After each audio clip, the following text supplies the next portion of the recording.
dia todo. Aí eu sei que é Isso. Com satisfação, então, apresentamos hoje a aula da matemática, o professor Luiz Fernando Barberá, que vai falar. A palestra é um pouco sobre cálculo mental. Luiz, deixa eu fazer uma apresentação, depois eu quero ter um depoimento pessoal sobre o tema da palestra. Luiz nasceu em Araraquara, né? E um dia mudou para a cidade. Um dia mudou para a cidade, não. Depois ele veio para José Bonifácio. Ele mudou para a cidade? Não. Um dia pode mudar para a cidade. Bom, e depois ele fez o ensino fundamental, um pouco em Araraquara, né? Depois em José Bonifácio. Fez graduação, ele já fez licenciatura, né? Em matemática, e está fazendo bacharelado em matemática aplicada. Gosta do Edilson, né? E, bom, vamos ver, o Luiz, bom, está atuando, ele está dando aula em José Bonifácio, professor substituto. E soube escolher o time. A ideia é aquele último detalhe, que o último sempre vem, o melhor sempre vem pro último. É palmeirense, então nós somos daquela ala sofredora, né, dos últimos tempos. Bom, então o que eu queria dizer sobre o tema, dando aula, conheci o Luiz dando aula de História Matemática, e eu já confesso que eu tenho dificuldade para fazer cálculo mental. E eu dando aula assim, eu já penso assim, tal conta, alguém faz para mim, né? Vocês já perceberam, né? Quanto que dá aí tanto, né? Na História da Matemática é uma parte do Egito que tem umas continhas até interessantes. E são cálculos assim, até passa de 1000, assim, né? Passa de 1000, 3000, né? Eu sempre penso, quanto dá tal coisa? Raiz de 2, raiz de 5, não sei o quê, né? Aí eu percebia que o Luiz respondia sempre, que eu perguntava, os cálculos, ele respondia antes do pessoal da calculadora, né? Aí eu falei, gente, esse rapaz, tá, né? Ele foi tocando. Aí, de vez em quando, ele perguntava outras coisas assim, mais complicadas. Ele respondia também. Então, percebi que ele tinha assim, essa habilidade, essa facilidade, coisa que não está muito em moda atualmente, né? Porque você vai acomodando, tem calculadora, você vai no supermercado, né, João? A mulher lá ficava perguntando, não é melhor comprar 2 de 790 tanto, ou um de 1 quilo não sei o quê? Eu falo, sei lá, compra do jeito que, né? Pega e põe no carrinho, vou ficar fazendo essas continhas aí. O Luiz faria a conta rapidinho e tal, né? Então é uma habilidade, ele vai falar, né? Já tivemos calculistas mentais muito famosos, né? E não está uma coisa assim, apesar da calculadora, não tá morto o assunto não, tem muito, né? Ele vai falar sobre isso, tem competições, né, sobre isso, né? Bom, eu agradeço a sua presença, tá? Fica tranquilo, eu admiro, né? Às vezes você faz matemática, você passa apertado, às vezes você está lá em casa e tem um pedreiro que está fazendo um cálculo, o pedreiro fala, tanto, né? Você fala, é assim, né? Eu preciso pegar uma caneta e um papel para conferir o que ele está falando. Ele tem experiência, né? Tá. Aí você pega a caneta, aí sim, né? Aí a gente sabe até fórmulas, né? De área, não sei o quê, né? O pedreiro, ele tem experiência, ele faz o cálculo, quanto vai. Então você faz matemática, você tem obrigação. Você faz matemática, então você é bom de conta, né?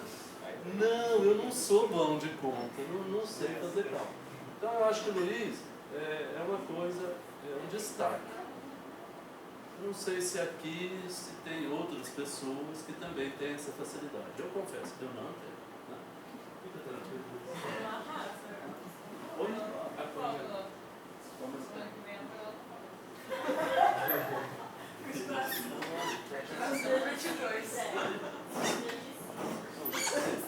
Então vamos lá. Uai. Nossa, só para não fugir do estilo do Hermes, bom dia a todos. Isso, bom dia. Pessoal, muito obrigado a todos vocês pela presença. É uma honra estar aqui apresentando uma palestra do Aula Matemática. Depois de tantas palestras que eu assisti, agora eu mesmo estou apresentando uma. Eu escolhi o assunto cálculo mental porque eu praticamente gosto muito desse assunto. Eu gosto muito de fazer cálculos mentais. Gosto mais ainda quando consigo e acerto. E como eu gosto desse assunto, então nada mais, digamos, nada mais óbvio do que me aprofundar um pouco sobre ele. E aqui estou fazendo a minha parte com relação ao cálculo mental. Primeiro, na primeira parte, eu vou puxar um pouquinho do lado da licenciatura, porque eu vou falar resumidamente sobre a monografia que eu defendi exatamente 51 semanas atrás, porque foi uma terça-feira. Exatamente quanto? 51 semanas. 51 semanas. Um ano menos uma semana, menos um dia. Isso. É que eu falei agora, né? Uhum. Então, como o professor me disse, o cálculo mental está um tanto fora de moda. E claro que você vê com mãos da vida tratando o cálculo mental como se deve. Uma atividade de ensino de cálculo mental gira em torno muito mais de instigação. Instiga o aluno, normalmente a criança, porque nessa faixa etária que está no ciclo 1 do ensino fundamental, em que eles vão aprender o cálculo mental. Fora isso, nas escolas, às vezes você vê alguns professores do sexto ano pegando nos livros didáticos do sexto ano, tem uma parte que passa sobre o cálculo mental, algumas estratégias mais convencionais. Fora isso, às vezes você vê ensinando no primário também, mas é tudo muito convencional, alguns algoritmos e tal, e eu praticamente considero isso pouco. Por isso que eu mencionei isso. Aqui está a principal meta daquele trabalho. Na verdade, eu nunca quis apresentar o cálculo mental para fazer frente com calculadoras, até porque a tecnologia não invade os computadores, mesmo os calculadores com funções cada vez mais avançadas. Ainda assim, o cálculo mental tem uma coleção de utilidades, principalmente em parte de ensino. Esse parágrafo aqui, a habilidade, por exemplo, ajuda a criança a desenvolver a noção de numeração decimal e sistema posicional, além, claro, da noção das 4 operações básicas. Fora isso, há alguns conceitos de sexto ou de sétimo ano que a criança pode aprender antes de entrar no sexto ou sétimo ano, com o desenvolvimento dessa habilidade.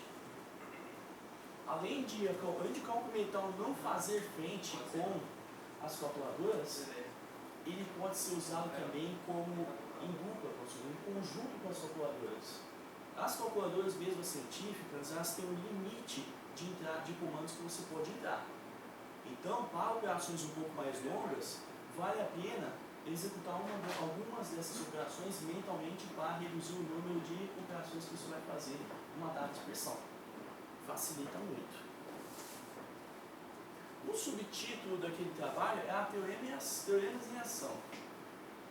Uma expressão muito interessante que vem desse cara aqui. Quem fez psicologia da educação deve ter ouvido falar de Jean Piaget e Lev Vygotsky, mas provavelmente não deve ter ouvido falar desse cara aqui, Gerard Renault. Foi ele que inventou o termo teoremização. Ele foi matemático, ele é matemático, ele está vivo ainda. Ele tem 81 anos de idade. Nasceu em 73, é matemático, filósofo, educador e psicólogo. E foi discípulo desses dois caras que eu mencionei. Ele fez muitos trabalhos sobre didática da matemática e o principal desses trabalhos é a teoria dos campos conceituais. O termo teoremização foi designado para definir o uso implícito de propriedades lógico-matemáticas durante a resolução de problemas dados. Se você faz uma conta, você está usando propriedades lógico-matemáticas. E por mais que eu odeie álgebra, a maioria dessas propriedades lógico-matemáticas se sustenta lá. Mas, o que isso tem a ver com cálculo mental? Outra coisa que eu queria dizer a respeito do trabalho de Renault é que, a princípio, ele é designado para o pessoal do primeiro ciclo do ensino fundamental. Mas só que, quando você vai pesquisar teoremas em ação ou theorems in action, que é em inglês, você vai ver alguns trabalhos, alguns relatórios sobre o trabalho desse cara sendo aplicado no ensino de coisas como física e álgebra linear, ou seja, conseguiu expandir isso para além do primário. E o que isso tem a ver com o cálculo mental? Opa, depois a gente apresenta. O que isso tem a ver com o cálculo mental é que quando a gente executa uma estratégia de cálculo mental, a gente está implicitamente utilizando uma propriedade lógico-matemática. É um teorema de ação. Uma estratégia de cálculo mental é um teorema de ação. Porém, nem tudo é perfeito, claro. É evidente, né, que se uma pessoa consegue realizar cálculos mentais, não significa necessariamente que ela é um gênio da matemática. Eu, particularmente, sei fazer alguns cálculos mentais, mas não ando muito bem em certas disciplinas da matemática. Eu sou tão bom assim. Às vezes eu tenho dificuldade com certas coisas. Enfim, há casos de pessoas com pode fazer grandes proezas fazendo contas de cálculo mental, mas não tiveram nenhuma excelência em matemática. E há alguns casos ainda mais bizarros por aí que são bem complicados. E a recíproca também não vale, quer dizer o quê? Que há grandes matemáticos, houve e há ainda hoje grandes matemáticos muito talentosos que têm tanta afinidade com cálculo mental quanto eu tenho com análise. Ou seja, muito baixa. Isso inclui também matemáticos. Então, veremos na próxima sessão alguns nomes de umas figuras bem famosas da história da matemática e da física que foram calculadoras humanas também. Ou seja, que são exceções. Alguns nomes bem famosos. Primeiro, o John Watts, que contribuiu para o desenvolvimento do cálculo e para a trigonometria, geometria e análise de sistemas infinitas. O símbolo de infinito se deve a ele. Ele só não foi o pioneiro do cálculo, ele só não venceu o Leibniz e o Newton nessa corrida pelo pioneirismo do cálculo, porque algumas das ideias dele ainda não eram generalizadas, vamos dizer, ainda eram restritas para certos casos. E no cálculo a coisa tem que ser mais generalizada. Mas ainda assim, ele deu os últimos passos antes do surgimento do cálculo, alguns desses últimos passos. Agora eu vou falar um pouquinho sobre as façanhas de cálculo mental, a principal. Né? Ele tinha dificuldade para dormir. Enquanto ele tentava dormir, ele passava a noite fazendo cálculos mentais. E de uma certa noite ele pôde calcular a raiz quadrada de um número com 53 dígitos. E ele, na manhã seguinte, ele ditava o resultado de 27 dígitos. Que? Nossa. Vai dentro. Agora eu vou falar de outro calculador humano, que foi o Leonhard Euler. Euler é o nome mais famoso ainda, né? Nossa, muito. E ele foi o pai de muitas notações matemáticas que usamos ainda hoje. Contribuiu para muitas áreas da matemática e algumas da física também. Ele ficou cego em 1673 e antes disso ele via perdendo gradativamente a vista, mas ele tinha uma capacidade incrível de memorização. E isso ajudou muito ele a perceber, como se fosse uma espécie de terceiro olho. Teve um tempo que ele calculou as 6 primeiras potências de todos os números menores do que 20 em uma noite, claro, são números naturais, né? Mais ainda, ele construiu mentalmente e memorizou uma tabela com as 6 primeiras potências de todos os números até 100. Ele é capaz de imaginar uma tabela com todos esses números. 6 primeiras potências. Agora eu vou falar do Gauss. Carl Friedrich Gauss, o príncipe da matemática. O cara que chamava a matemática de rainha das ciências. Para ele, matemática era muito mais uma ciência do que uma linguagem. Sempre há essa questão, né? Alguns consideram a matemática como linguagem, outros consideram a matemática como uma ciência. Ele é um prodígio e ele deu algumas ideias que germinaram a geometria euclidiana. Claro que ele não publicava esse trabalho porque ele tinha medo de causar polêmica. Ele, na adolescência já, ele começava a questionar sobre todos aqueles axiomas da geometria euclidiana. E começou a imaginar o surgimento da geometria, uma geometria não euclidiana. E ele contribuiu com uma quantidade enorme de reais da matemática e da física também. Tanto que na física 3 vocês vão ver lei de Gauss para a eletricidade e para magnetismo. Se deve aí. Com 3 anos, quando ele tinha 3 anos, o pai dele calculava finanças no papel, às vezes ele cometia alguns erros. O Gauss, já aos 3 anos, era capaz de corrigir correta e mentalmente. Tem aquela história muito famosa sobre uma aula que ele teve enquanto ele fazia o primário. O professor mandava a turma calcular a soma dos números de 1 a 100 para que criasse uma distração para a turma para que a turma ficasse quieta. Só que o Gauss, que nem tinha 10 anos, ele descobriu um atalho que ficou conhecido como a soma dos termos de uma PA finita. Ele conseguiu calcular em poucos segundos e esse resultado era 5.050. Mais para frente na vida, ele foi capaz de construir mentalmente e memorizar uma tabela com as primeiras casas decimais de logaritmos de uma coleção enorme de números utilizando para realizar cálculos mentais com logaritmos. Há um método, numa palestra anterior deste ano da professora Adriana, que ela apresentou métodos para calcular logaritmos sem a calculadora. Pode ser que o Gauss tenha utilizado isso. Você sabe. Vamos falar do outro cara famoso, que é o André-Marie Ampère. Não há como ouvir falar de Ampère sem pensar na contribuição que ele deu para a parte de eletrodinâmica e ele conhecia também como eletromagnetismo.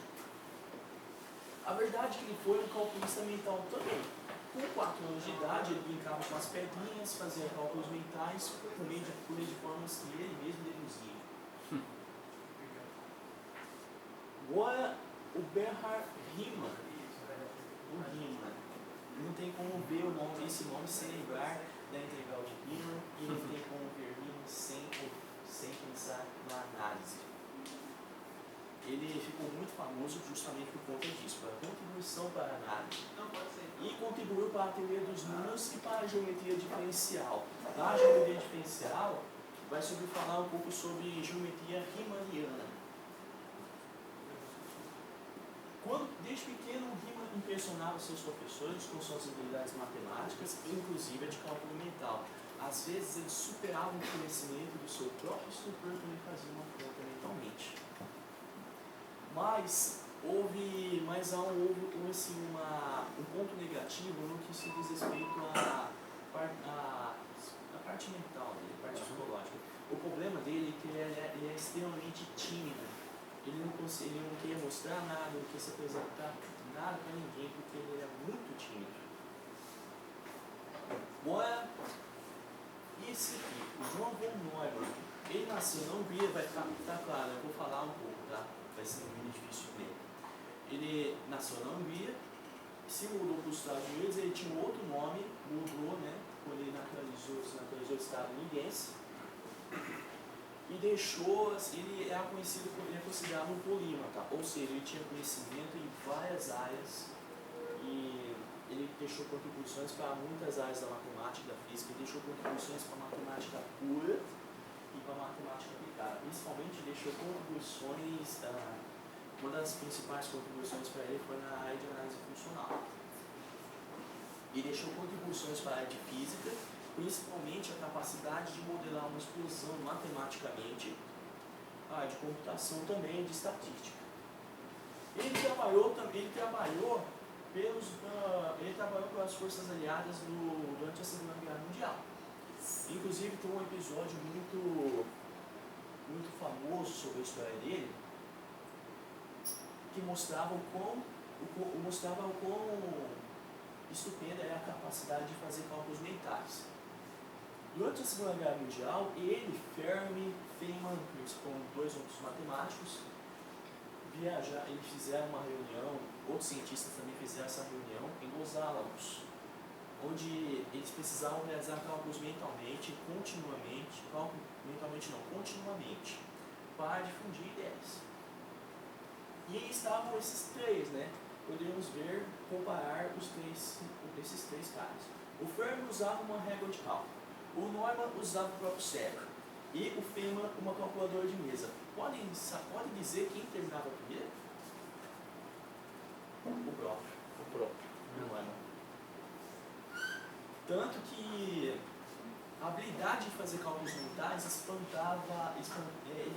habilidade que ele tinha chocou os matemáticos da época. Às vezes, você via alguns matemáticos diziam que competir com ele, tentar fazer conta mentalmente antes dele, era como tentar perseguir um carro de corrida utilizando um princípio. Assim era tentar fazer uma conta mentalmente antes do Neumann. Ele era fera. E também teve muitos outros calculistas mentais, né, seja não necessariamente matemáticos, mas profissionais mesmo. Faziam uma carreira profissional e se dedicavam ao cálculo mental para muitos profissionais. Esses nomes vermelhos, eu vou mencionar eles, eu vou dar um destaque para eles, eu vou dar um pouquinho de cada um desses dois, o George Clark Miller e o Zach Coburn. Mais uma parte da lista.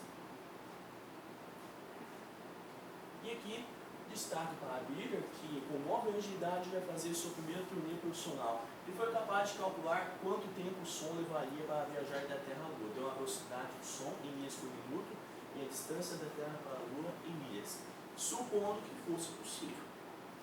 E ele calculou dentro de 1 minuto, convertendo em unidade de tempo e tudo mais, tudo certinho. E o Coburn sabia até a tabuada do 100 antes mesmo de aprender a ler ou escrever. E com 6 anos de idade já era capaz de efetuar instantaneamente uma multiplicação que começa aqui. Como ele fazia? 543 é igual a 3 vezes 181. Ele multiplicava esse primeiro número por 3 e depois por 181. Eu não sei se isso facilita, talvez para ele, não sei se isso facilita muito, eu não vejo assim uma diferença, mas para ele é facilitar, porque ele vai estar multiplicando por 2 uns para construir um número, de uma certa forma. E também tem o seguinte, que os calculistas mentais costumam ser divididos em 2 tipos. Os visualizadores, para os quais é importante que eles não confundam numerais que se parecem visualmente para fazer a conta, e os auditivos, que é a mesma coisa para os visuais, né? Mas só que os numerais parecidos auditivamente aos numerais com os quais eles tomam cuidado. Eu pessoalmente tenho experiência sobre isso e o estilo auditivo tem sido mais eficaz, não só para mim, mas a maioria dos cálculos auditivos geralmente são mais rápidos. Agora veremos se esses calculistas mentais estão ou não próximos da extinção. E eles ainda existem. Mesmo com toda essa evolução das calculadoras, dos computadores eletrônicos, os calculistas mentais ainda existem hoje e podemos encontrar a principal reunião de calculistas mentais é a Copa do Mundo de cálculo mental. Ao contrário da Copa do Mundo de futebol, a Copa do Mundo de cálculo mental é um torneio bienal, ou seja, acontece de 2 em 2 anos. E sempre acontece em alguma cidade da Alemanha, uma instituição de ensino, uma universidade, alguma escola, ou uma instituição de cultura mesmo. Alemanha? Não, Alemanha não. Alemanha não pode. A Alemanha que foi campeã da última Copa. Silêncio. Tudo começou em 2004. É um torneio dividido em provas que consistem em resolver determinadas tarefas mentalmente. Eu vou apresentar as tarefas que foram realizadas em 2014. Depois. Quem tem a maior média entre as pontuações obtidas se consagrava como campeão. E aqui estão as edições passadas, onde foram realizadas, e os vencedores. Notem que nota que as duas primeiras edições foram vencidas pelo mesmo competidor. Temos também um espanhol, um indiano e um japonês que foi professor que é professor, como chama? Como chama o professor aquele? Sorobano? Ábaco. Exatamente, professor de Ábaco. Professor de Ábaco. E provavelmente o feito dele é muito associado, porque ele usa revertimento muito água. Mas ele não pode fazer isso durante o torneio na folha, não poderia escrever, poderia pensar. Porque a única coisa que um competidor pode escrever na folha é o resultado final. Porque tem que fazer tudo mentalmente. Não tem brasileiro ali não, infelizmente ainda não tem brasileiros, mas como nós tivemos um brasileiro vencendo o Nobel da Matemática, ainda há uma esperança de vermos um brasileiro competindo em um torneio desse calibre. Quem sabe? Eu não chego nem perto desses caras, vocês vão ver agora. A Copa do Mundo de Cálculo Mental de 2014 foi realizada do dia 10 a 12 de outubro em Dresden, uma faculdade de lá, na Universidade de Tecnologia. E nessa edição, cada prova consistia em 10 tarefas de cada uma dessas operações. Adição entre números de 10 números de 10 dígitos. Eles tinham que realizar em 7 minutos. Multiplicação entre dois números de 8 dígitos. Eles tinham que fazer 10 em 10 minutos. Tô foda, hein? Cálculo de calendário. Dá datas aleatórias entre os anos 1600 e 2100, em 1 minuto. Claro que dava datas aleatórias e nessa tarefa eles tinham que fazer o máximo possível. Raiz quadrada de números de 6 dígitos em 10 minutos. Posso dizer uma coisa para vocês? Luiz, o que é esse calendário aí? Como é que é isso? Cálculo de calendário. Você vai calcular, por exemplo, uma data, a diferença de data e outra, sabe? Quantos dias de uma data para a outra. Sei. Meu Deus. Bem, raiz quadrada de números de 6 dígitos em 10 minutos. Eu vou dizer uma coisa para vocês. Esses números não eram necessariamente quadrados perfeitos. Multiplicação entre 3 números de 3 dígitos. E algumas tarefas surpresa que eu não consegui ver direito, né? Tinha tarefa surpresa, algumas delas muito complicadas, às vezes um pouco menos. Eu vou mostrar também o atual campeão mundial de cálculo mental, que é da Índia, Graham Tucker, que venceu o torneio aos 13 anos de idade. Eis um calculista mental que não quer se aprofundar na matemática, na verdade ele quer ser um astronauta. Para ele seria muito interessante viajar no planeta espaço. Temos o Mark Monet Sanz, que foi o vice-campeão, e a Tia Ishikawa, que foi a terceira colocada. Bom, essa foi a primeira parte do quiz. Agora vou para a segunda parte, que é a parte mais interessante da palestra. Não, mas isso aí tá boa. Tem alguma premiação em dinheiro aí? Premiação em dinheiro? Tem sim. Eu esqueci de ver isso aí. Que dinheiro, Rodrigo? Fazer igual o velho, importante é o amor. Acho que deve ter.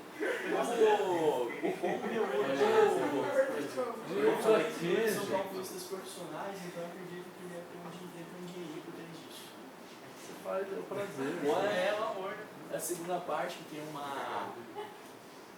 aí uma interface diferente, né? Porque eu não consegui colocar as estratégias, é muito difícil, quase impossível de colocar no teste. Então, interfaces com isso. E eu consegui apresentar em meia hora, que ótimo. Então dá para conversar um pouquinho mais. Eu fiz um ótimo. Estratégias de cálculo mental. Eu vou apresentar algumas estratégias assim, mais convencionais, outras mais sofisticadas, mais. Aqui está apresentado algumas estratégias envolvendo as 4 frações: adição, subtração, multiplicação e divisão. E também algumas estratégias para casos específicos. E assim como eu fiz naquela monografia, eu vou separar duas estratégias para demonstrar. Então vai ser difícil, vai ser bem elementar. Adição. Temos aí o básico, né? Cálculo de ordem. Eu vou pegar a dezena, somar dezenas, vou somar as unidades, vou somar centenas e por aí vai. Tem um exemplinho. 7 mais 3 mais 33 mais 46. Eu separo o 7 mais 3, pego 30 mais 40, que são as dezenas, o 3 mais 6. 10, 39. isso já é. Nem sempre temos casos como o anterior, né? Casos bonitinhos e tal. Não. Às vezes você pode, às vezes você vai se encontrar um número, uma soma, né? Que o algarismo explode o 9, né? Porque somalizar 9. Tem esse exemplo aqui. 862 mais 459. Vamos fazer isso mentalmente. Uma coisa que alguns calculistas mentais fazem é calcular da esquerda para a direita, em vez de calcular da direita para a esquerda, como se faz tradicionalmente. Então eu vou calcular normalmente. Ó. Vou ter 8 mais 4, que é 12, 6 mais 4, que é 10, e 2 mais 9, que é 11. Ficaria desse tipo, né? Mas eu não quero que fique assim, claro. Então, eu faria algumas somas. Pegaria o número da direita de um com o da esquerda de outro e ficaria 1311. Nossa senhora. Calma aí, Luiz. Calma. É? Calma. Então, eu acho que eu vou colocar na luz.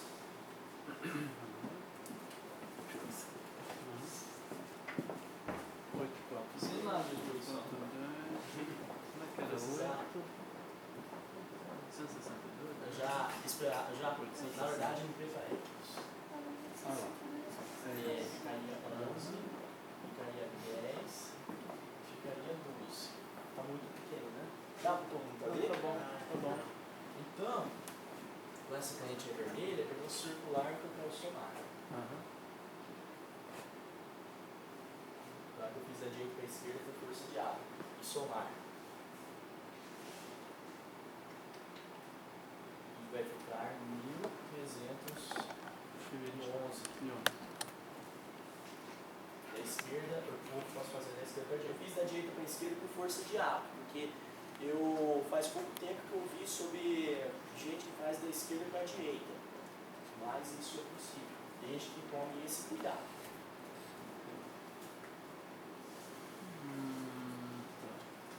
A famosa compensação. Quando vocês ocupam alguma coisa, aí você quer ajudar no jogo. É exatamente a mesma ideia aqui. 92 menos 26. Em vez de eu fazer 92 menos 26, eu vou tirar um pouquinho mais. Aqui eu vou tirar um pouquinho mais. O que eu tinha falado era o método seguinte. Eu vou tirar um pouquinho mais e somar de volta. Que dá o mesmo resultado. Vamos supor que só uma pessoa tem R$92 e tem comprado algo que custa R$26 e ele pagou com R$30. Ele tirou R$30 do bolso e pagou. Neste caso, os R$4 teriam que ser devolvidos. Então, ele tinha 92, tirou 30 para pagar e ganhou o 4 de volta. Ele ficou com 64. 92 menos 30, mais 4. 60. Eu acho que eu errei essa conta. Foi uma erro feio. Na verdade, ficou 66, tá?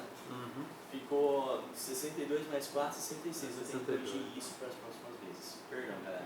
Não, isso aí. 66. Agora, decompondo e subtraindo. O subtraindo é o segundo número. Eu vou decompor. Primeiro, 83 menos 44, por exemplo. 44 e 40 mais 4. É como se eu estivesse tirando 40 e depois tirando 4 de novo, que vai dar o mesmo resultado. Isso é 43 menos 4, 89. Reduzir uma conta um pouquinho mais fácil. Aqui, um método que consiste em evitar emprestar. Na verdade, em vez de emprestar, eu vou mexer lá no remoendo. O 800. Bom,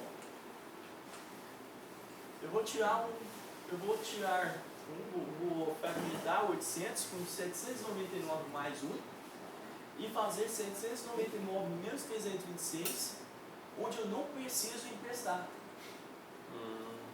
Aí eu consigo subtrair centena, centena, dezena, dezena, unidade, unidade e somar 1. Fica bonitinho. Agora vamos para a multiplicação. Na multiplicação eu também consigo fazer da esquerda para a direita.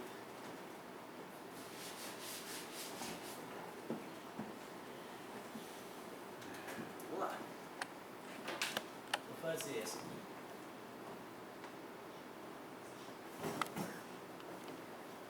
Eu vou começar na esquerda e para a direita. Multiplicar normalmente, sabe? 15, 24, 24.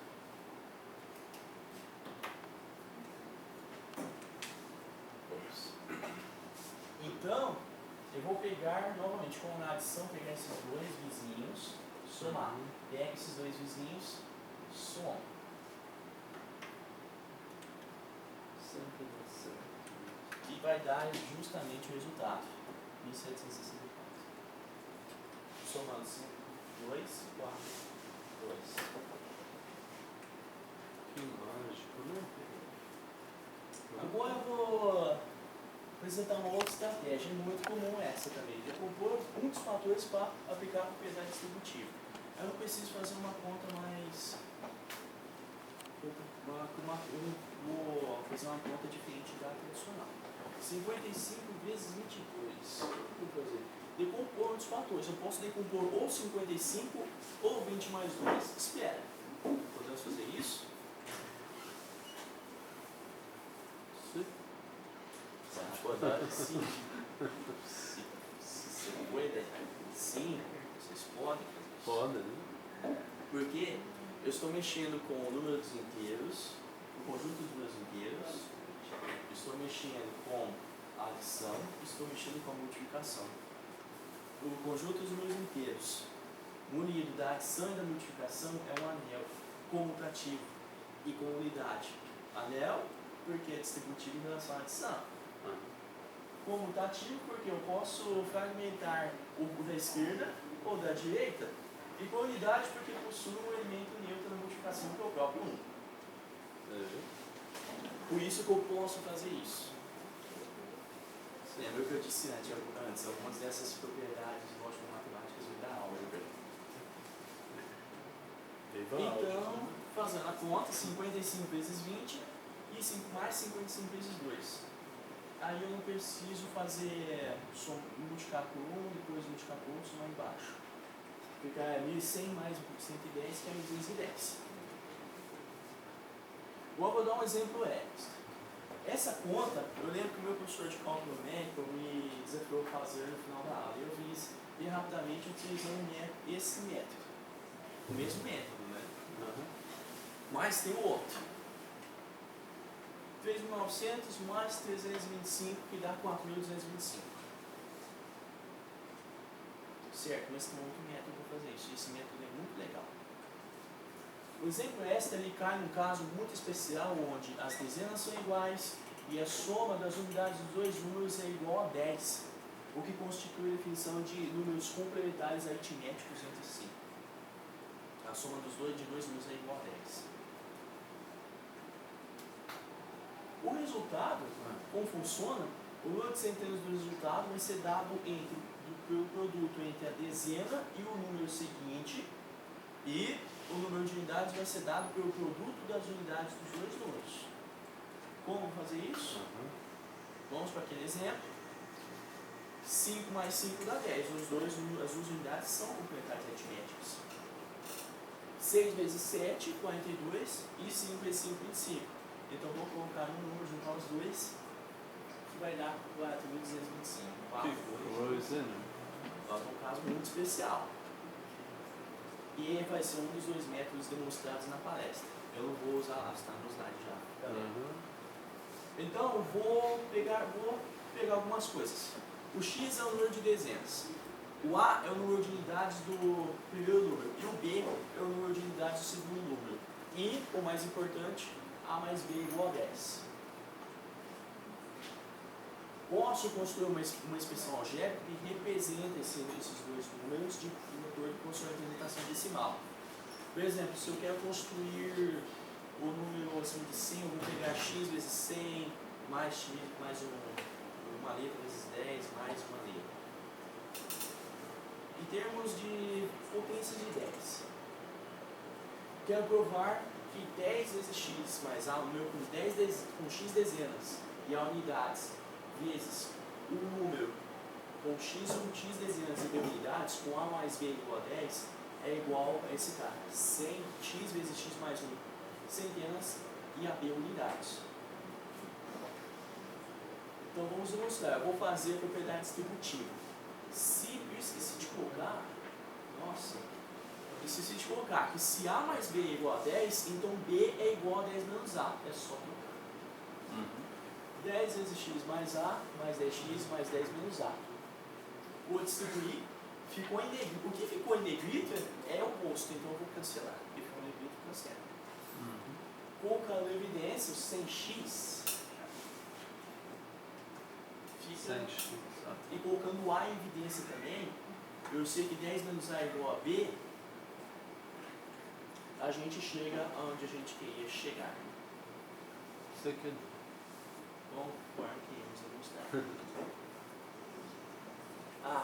Demonstração de Certo.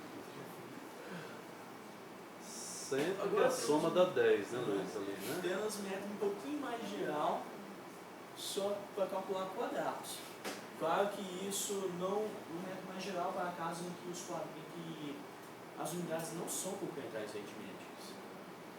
E a demonstração é muito rápida.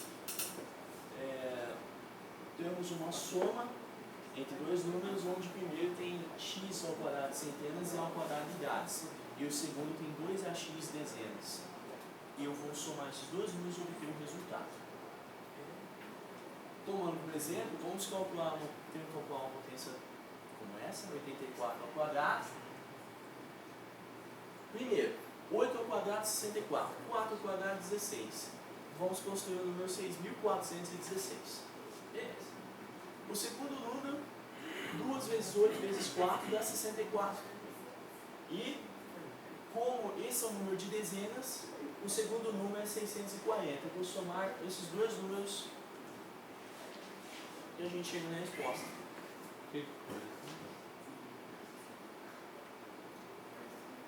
E esse é outro teorema que eu vou mostrar aqui. Temos x número de dezenas, a número de unidades. Mas isso não é um trinômio quadrado perfeito? Sim. E é isso que eu quero mostrar, né? Simplesmente calcular esse trinômio quadrado perfeito. E eu só vou organizar os termos. E vai ficar exatamente onde a gente queria chegar. 34 ao quadrado. Agora vamos para os métodos de divisão. Decompor o divisor de modo a fazer duas divisões ou mais, né, dependendo de quantos números você vai fatorar, com divisões menores. Vou dividir 189 por 21. Eu posso dividir 189 por 3 e depois por 7. Eu vou pegar, por exemplo, é como se eu estivesse pegando uma barra, dividindo em 3 pedaços e depois dividindo cada um desses pedaços em 3. Eu vou obter os 21 pedaços.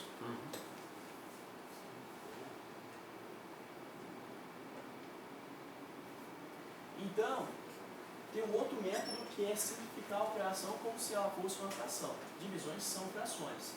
E eu posso e daria para simplificar tendo uma divisão um pouquinho mais complexa. Como é essa? 840 dividido por 28. Eu posso simplificar isso para realizar uma divisão um pouquinho mais simples. Eu dividi os dois números por 2, simplifiquei por 2 de novo, 210 dividido por 7, que é uma coisa bem mais simples. E dá 30 também. Cadê? João, você quer fazer uma pergunta para mim? Como é que era mesmo? 23 ao cubo ou 22? Acho que era 22. 22. 22 ao cubo? 22 ao cubo. Tem esse desafio para mim. Deixa eu ver. 3 ao cubo? Dá 10.648. Dá 10. Isso aí, 10.648. A pergunta mais comum que se faz para uma pessoa que consegue fazer uma conta como essa é: Como?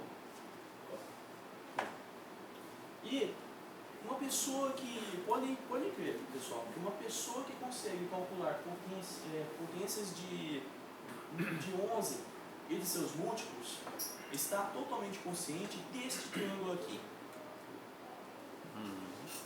o triângulo de Pascal. Uma coisa que mostra, eu não lembro se eu vi isso na aritmética, não lembro se eu vi isso na aritmética, mas em combinatória a gente vê isso. Onde eu construo o número da seguinte forma: eu pego a partir do 1, deixa assim. Agora, a partir desses dois eu somo e eu tenho um do meio. Então, 1 mais 2, 3, 2 mais 1, 3, eu vou somando para obter os andares de baixo.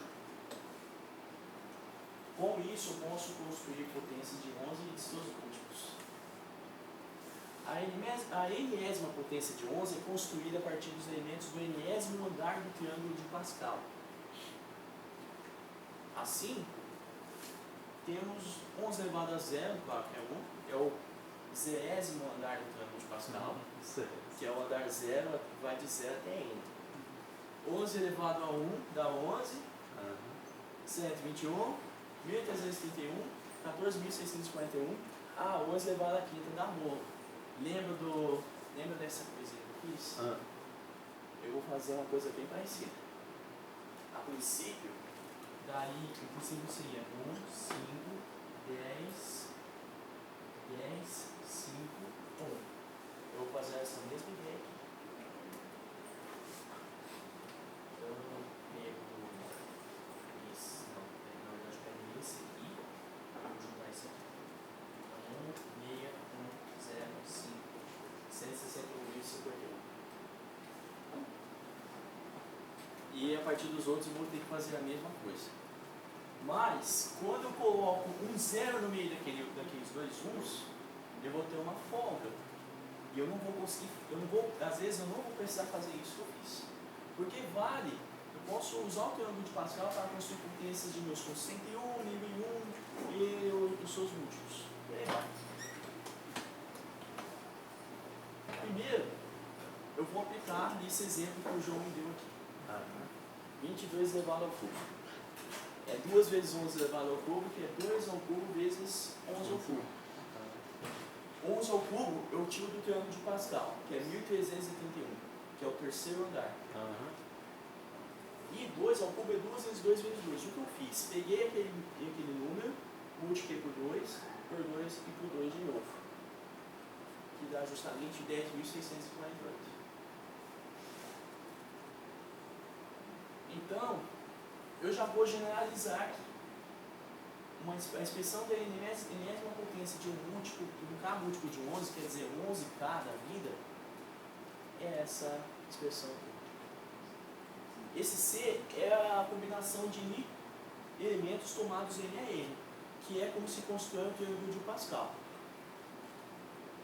Vezes 10 elevado a N menos I. É uma somatória. Tudo multiplicado por aquele K, que é o multiplicador, elevado a N. Porque eu estou vendo como uma potência de um produto, um produto de potências. Como eu disse antes, como eu antecipei um pouco, o mesmo vale para esses números compostos de 2, 1s e zeros entre eles, como restantes dos algarismos. Apenas vou observar o número de zeros e conforme for o número de zeros eu vou intercalar cada elemento do triângulo, cada elemento do enésimo andar do triângulo de Pascal. Vamos ver como funciona. Ó, eu coloquei um 0 entre 1 e 2 e 2 e 1. Aqui eu vou fazer a mesma coisa. Foi uma coisa que eu pensei enquanto eu estava calculando, quando eu estava fazendo umas contas em matemática financeira, com juros de 1%. Eu vi que era 1,01 elevado a n, eu comecei a notar essa peculiaridade. E me motivou a acrescentar mais essa ideia como estratégia de cálculo mental. Aí o 1001. 2 zeros. Eu vou parar no... Nossa, não acredito que eu fiz isso. Não. Foi sozinho que eu... Eu ia tentar voltar, acabei voltando tudo. Tecnologia, né? Espera um pouquinho, vou voltar lá. Eletricidade, né? Né? Coisa de eletricidade. E para eu te responder, Vai ter que fazer mentalmente, né? Né? para eu te responder o computador. É. Parou de responder? Se acontece essencialmente se acontece comigo. Tá no final, né? Aham. Só que eu vou apresentar um outro método que eu roubei da professora Tati Lembergs. Hã? Eu roubei avisando, né, de uma professora que apresentou uma palestra na hora da matemática. Semana Na semana da matemática, perdão. Lá você estava acrescentando 2 zeros, não era isso? Sim. Nesse caso você estava fazendo? Ah, caso com 2 zeros. Fecha. Ah, beleza. Valeu, João. Ops. É. Isso. Chegou já, chegou. Olha lá. Aqui. 2 Eu zeros. parei aqui. Eu vou parar no 1011, senão eu acho que você expira. Tranquilidade, né? Agora eu vou mostrar essa ideia que eu roubei. Eu avisei que eu ia roubar, viu? Eu avisei pra ela, tá tudo certinho. Eu gostei muito dessa ideia. Uma potência, um quadrado de um número com um monte de uns. Vamos começar pelo 11 ao quadrado. É 121. Aham. 11 ao cubo. 12.321. 1, 2, 3, 2. Ah, Estão tá. observando alguma coisa? Simetria, né? Como é que chama isso? É um número palíndromo, né? É. Com 5. Com 5 uns. Agora com 6 uns. Com 7 uns. 8 uns. Com 9 uns. Tá. Bom, isso. Isso vale para números com mais de 9 uns? Sim. Só que é o seguinte, é um preço. Para mais de 9 uns, quando tem 10 uns, o número já vai começar a perder a sua beleza. Toda a sua beleza que é justamente em ser um número palíndromo. Só que aí vocês vão executar essa ideia aqui. Novamente. Tá. Claro que não vai ser um número palíndromo, mas funciona. Bom, pessoal, chegou aquela hora, né? É que eu acho que pedir perguntas, comentários, observações. Antes disso, né? Uma homenagem à palestrante da semana passada, a Eliane. Obrigado. Isso aí.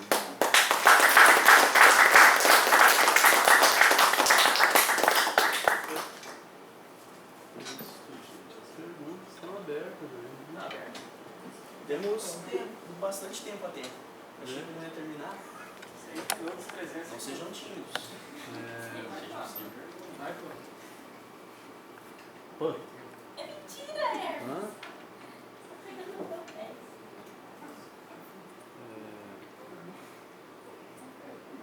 Luiz, você na escola, no ensino fundamental, você já fazia esses cálculos, né?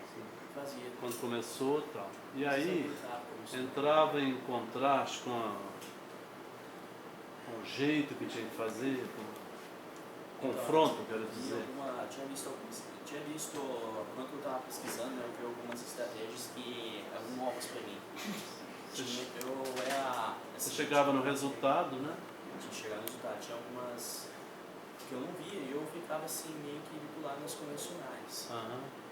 Ou eu posso ver, por exemplo, se me perguntar em 97 vezes 93, Aham. com a estratégia que eu vim descobrir essas estratégias, é que eu mostrei agora, 7 vezes são computares aritméticos. Então eu posso fazer essa conta mais rápido do que uma calculadora. E vocês podem também. 97 vezes 93 é 9.021. Dá pra fazer rapidinho. Acho que agora eu aprendi a fazer um cálculo.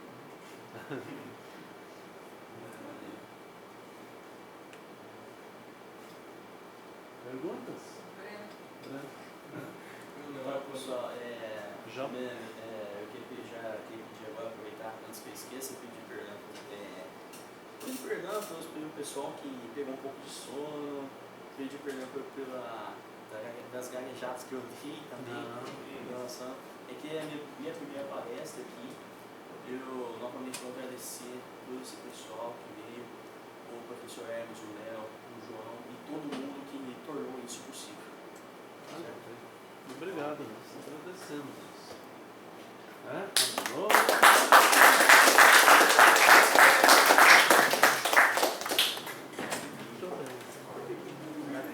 Deve ter mais calculistas aqui, é questão tímida.